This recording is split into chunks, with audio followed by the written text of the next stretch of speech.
Brilliance Audio presents Skystorm by Stephen Konkoly, performed by Tom Rivera.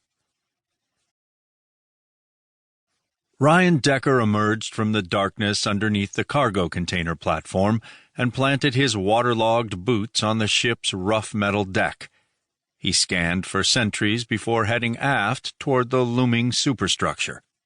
Security lights mounted high on the 5-story structure blazed down on the stacked containers, leaving Decker little more than a sliver of shadow for concealment. A quick look beyond the bright lights confirmed that the sentries on the bridge were not in a position to spot their approach. He set off at a quick but quiet pace, rapidly alternating his attention between the bridge and the deck ahead of him. He was far more concerned about the sentries up high. They'd spot Decker and Pierce the moment they looked down.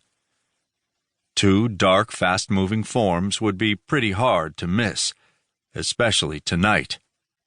Tensions would be high on board the ship after last night's mission. The Apex Institute had gambled nearly everything on the cargo hidden inside these containers and would no doubt defend it to the last man, a scenario Decker was more than happy to facilitate. But not here on the exposed cargo deck. He continued aft, his boots squishing every time he took a step.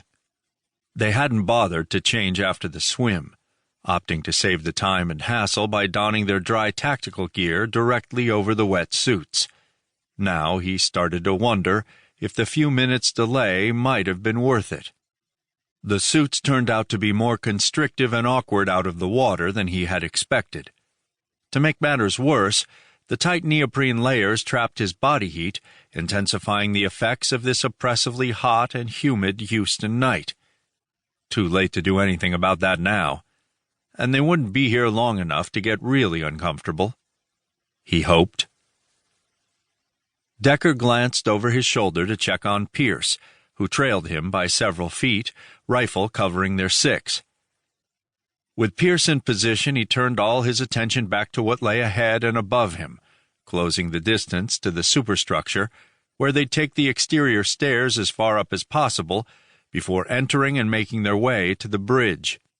They had almost no information about the size of the security garrison assigned to the ship, which made him want to spend as little time inside the superstructure as possible.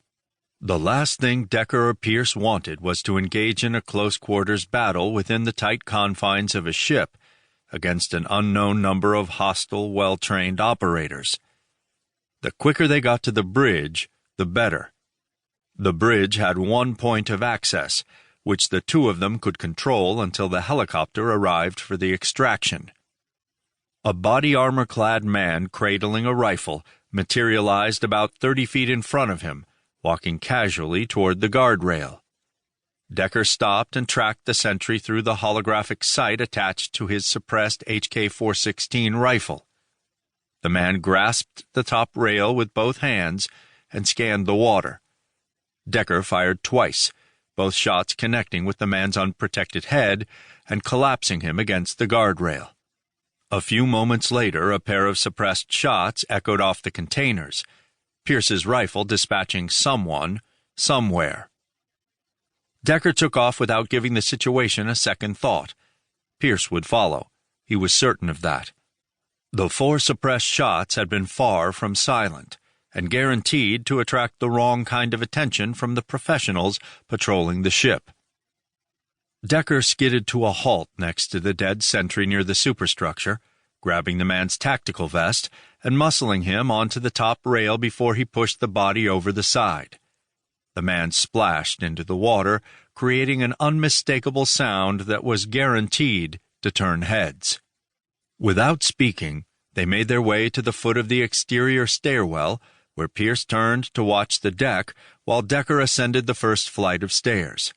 He took the metallic steps as quietly as possible with his squishy boots, reaching the first platform seconds later.